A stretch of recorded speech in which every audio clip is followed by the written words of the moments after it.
Please fully watch this video till the end. இந்த video முடிச்சா கடைசி வரைக்கும் பாருங்கள். இது வந்து சீட் கேர்ள்ஸ் தான் பண்ணிக்கிட்டு இருக்கேன்.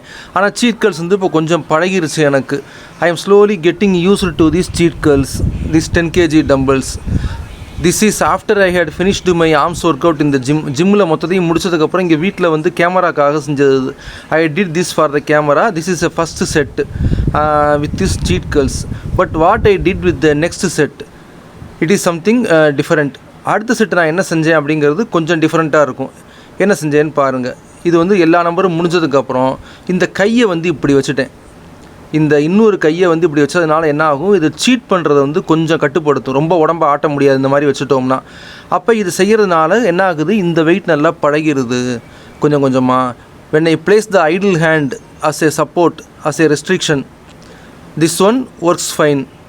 This restricts the seating movement. இப்படி செய்கிறனால என்ன ஆகுது, இந்த பாருங்கள் உடம்பை ரொம்ப ஆட்ட முடியாது ஓரளவுக்கு. இது நான் முன்னால் வீடியோவில் போட்டிருக்கேன். இந்த டெக்னிக் வந்து நான் முன்னாலே ஒரு வீடியோவில் செஞ்சுருக்கேன். அனைவரும் என்னுடைய இன்ஸ்டாகிராமுக்கு ஃபாலோ பண்ணுங்கள், யூடியூப் சேனல் சப்ஸ்கிரைப் பண்ணுங்கள். மிக்க நன்றி.